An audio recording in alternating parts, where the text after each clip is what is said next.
Hello बच्चों, नमस्कार। आपका एक बार फिर से स्वागत है हमारे इस ऑनलाइन क्लासरूम में। मैं हूं निशांत सर और आज हम लोग चर्चा करने वाले हैं ऑर्गेनाइजेशनल बिहेवियर के बारे में, जो आपका सबसे पहला एग्जाम है, ऑर्गेनाइजेशनल बिहेवियर।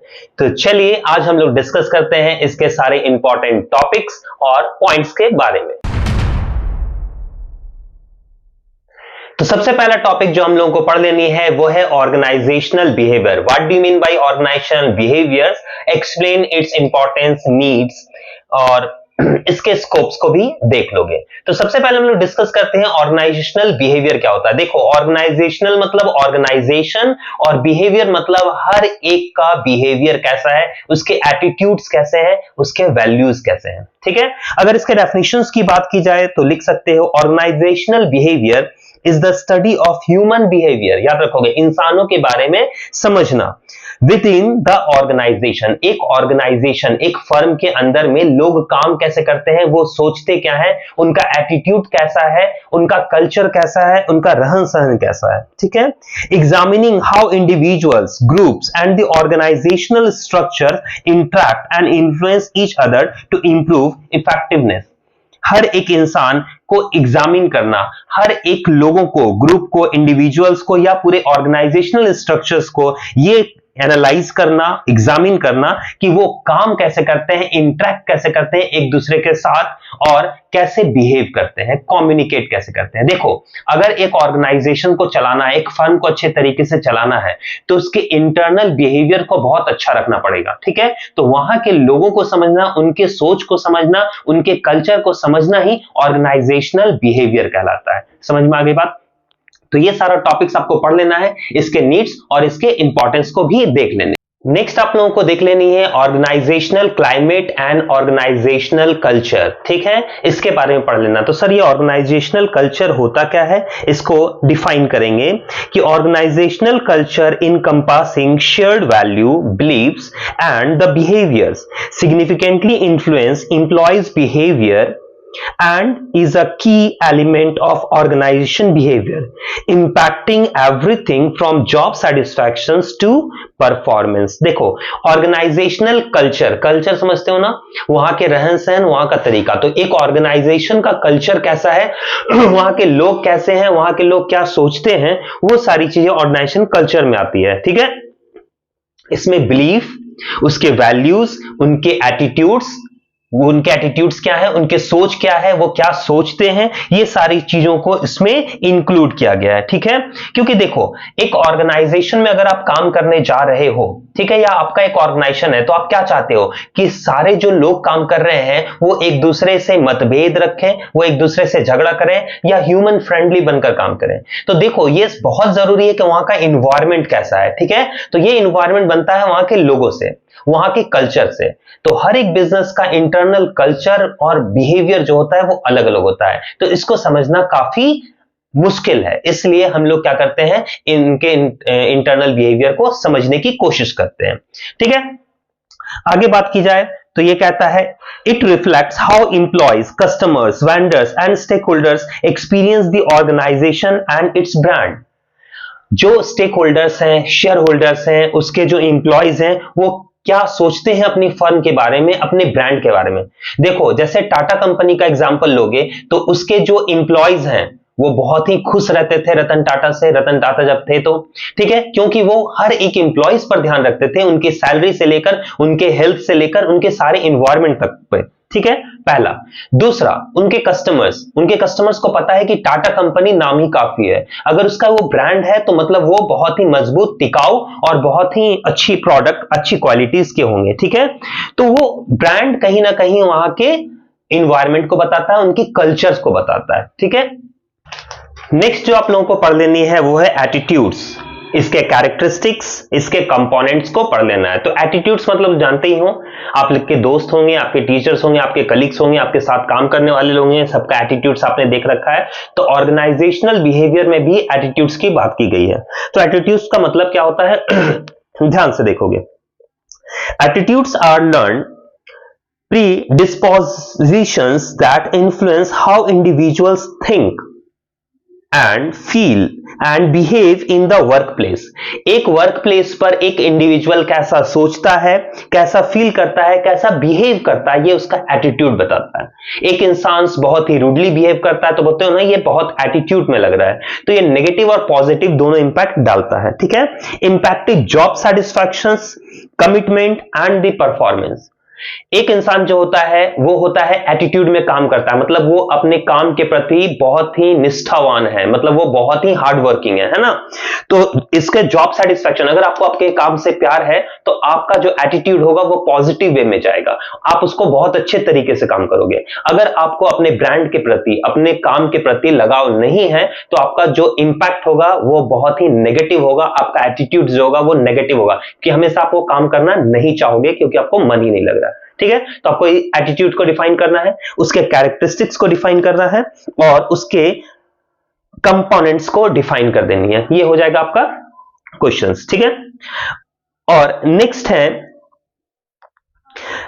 क्वेश्चन आप लोगों को पढ़ लेने हैं, the main challenges and opportunities of the organisational behaviour. Organisational behaviour में कौन कौन से मेन जो है वो चैलेंजेस आते हैं, है ना। तो मेन चैलेंजेस में आप लोग पढ़ लोगे, पहला इंप्रूविंग पीपल स्किल्स। देखो ऑर्गेनाइजेशनल बिहेवियर में हम लोगों को सबसे पहला जो चैलेंजेस आता है वो क्या आता है, इंप्रूविंग पीपल स्किल। ठीक है, ऑर्गेनाइजेशनल बिहेवियर में सबसे पहला जो चैलेंज होता है कि पीपल, वहां के लोगों के स्किल को इंप्रूव करना।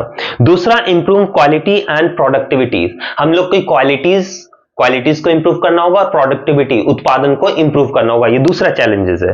तीसरा आता है टोटल क्वालिटी ऑफ मैनेजमेंट। वहां के मैनेजमेंट कैसे है, वहां के एनवायरनमेंट का मैनेजमेंट कैसा है, ये तीसरा चैलेंजेस आता है। नेक्स्ट आता है मैनेजिंग वर्कफोर्स डाइवर्सिटी। हम लोग काम को कैसे बांटेंगे, कैसे डाइवर्सिफाई करेंगे कि काम अच्छे तरीके से होगा। Next, responding to globalisation. हम लोग ग्लोबली इंपोर्ट एक्सपोर्ट कैसे करेंगे, अपने गुड्स को बाहर की ओर कैसे ले जाएंगे, ग्लोबल पूरे देश में हम लोग कैसे उसको बेच पाएंगे, ये सारी चीजें आती है। इंपावरिंग पीपल्स, हम लोग पीपल्स, लोगों को इंपावर कैसे कर पाएंगे, कैसे उनका विस्तार कर पाएंगे, उनको कैसे बढ़ावा दे पाएंगे, ये सारी चीजें बताई गई है यहां पर, इसके चैलेंजेस हैं। ठीक है ना।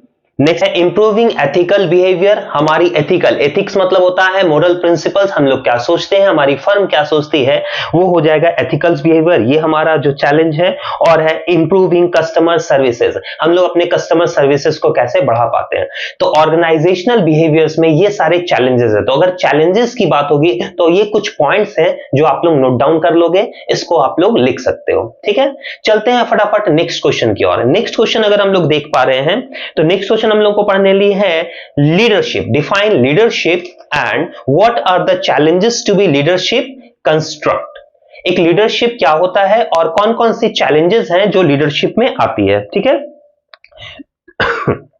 तो लीडरशिप का अगर डेफिनेशन की बात की जाए आप लिख सकते हो कि leadership encompasses the process of influencing individual and group to achieve a common goal, encompassing the motivation, direction and inspiring within a structured environment।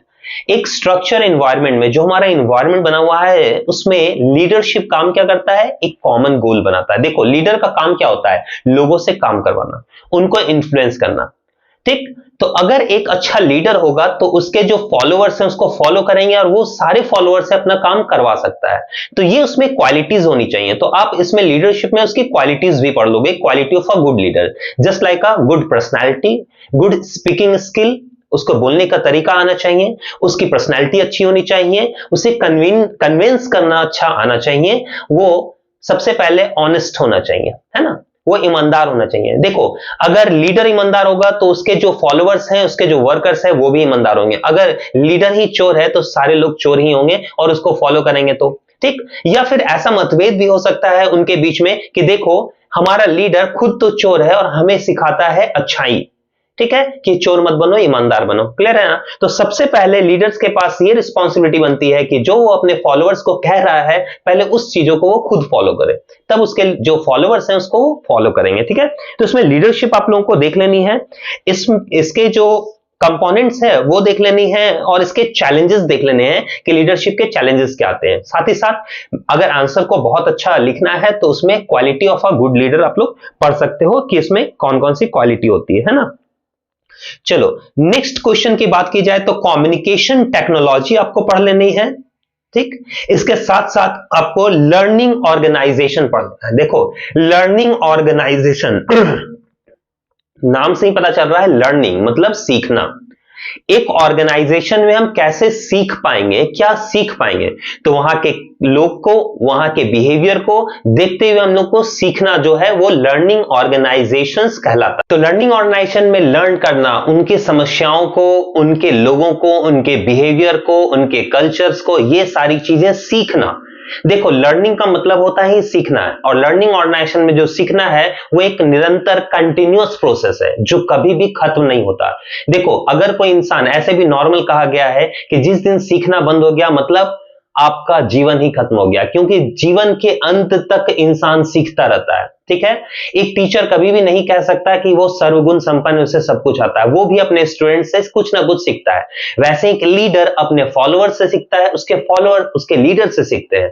तो यहां पर ऑर्गेनाइजेशनल बिहेवियर में कहा गया है कि सीखना, ऑर्गेनाइजेशन में सीखना, उनकी समस्याओं को सीखना कि हम लोग उसको कैसे दूर कर सकते हैं, उसको कैसे सॉल्व कर सकते हैं, उसको एनालाइज करना, वहां के लोगों को समझना, वहां के मैटर्स को समझना, प्रोडक्शन को समझना, सेल को समझना। ठीक है ना, तो हर एक मैटर में चीजों को सीखना ही ऑर्गेनाइजेशनल बिहेवियर में लर्निंग कहलाता है। ठीक है, समझ में आ गई। तो ये आपको क्वेश्चंस कर लेनी है, लर्निंग ऑर्गेनाइजेशन। ठीक है, नेक्स्ट आपको कर लेनी है what is a group and group process, explain the process of phases of group.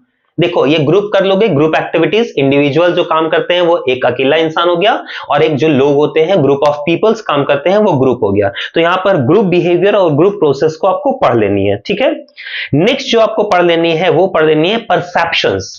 ध्यान से सुनोगे, परसेप्शंस। परसेप्शंस का मतलब होता है अपनी राय देना। ठीक है, सोशल परसेप्शन, देखो इसमें इंडिविजुअल परसेप्शन आएंगे, सोशल परसेप्शन आएंगे। इंडिविजुअल परसेप्शंस मतलब आप किसी विशेष वस्तु, विशेष स्थान, विशेष लोग या विशेष ग्रुप ऑफ पीपल के प्रति अपना जो राय रख रहे हो, या तो पॉजिटिव वे में या तो नेगेटिव वे में, कि वो कैसा इंसान है, वो क्या कहलाएगा, परसेप्शंस कहलाएगा आपके। ठीक है, सोशल परसेप्शन मतलब होता है समाज में क्या आपकी राय है, वो सोशल परसेप्शंस कहलाता है। ठीक है, जिसमें शॉर्ट नोट्स अगर देखोगे तो शॉर्ट नोट्स भी आप लोग इसमें कर सकते हो। ये सोशल, इंडिविजुअल, ये सारे परसेप्शंस। इससे रिलेटेड एक है हेलो इफेक्ट। ठीक है ना, हेलो इफेक्ट का मतलब होता है कि सबसे पहले जब आप देखो हेलो, एक इंसान से जब आप फर्स्ट मीट करते हो, हेलो करते हो, तो वो क्या इफेक्ट देता है, आप उसकी पर्सनैलिटी को, उसके एटीट्यूड्स को क्या अपनी राय देते हो, वो हेलो इफेक्ट कहलाता है। तो अगर ये शॉर्ट नोट्स में आता है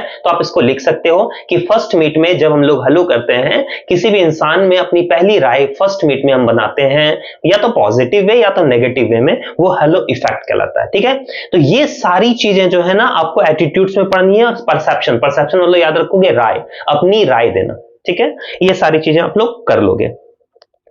तो इसमें हम लोगों को पढ़ना क्या है, एक बार मैं फटाफट रिकॉल कर देता हूं। जैसे what do you mean by the organisational behaviour, discuss its needs and scope. Needs and scope आपको कर लेनी है। Define leadership, what are the challenges to be leadership construct. Leadership क्या होता है बताया मैंने, एक good leader, quality of a good leader, leadership कैसा होता है, ऑर्गेनाइजेशनल बिहेवियर में लीडर क्या होता है, इसके टाइप्स कर लोगे। ठीक है, ऑर्गेनाइजेशनल क्लाइमेट एंड कल्चर।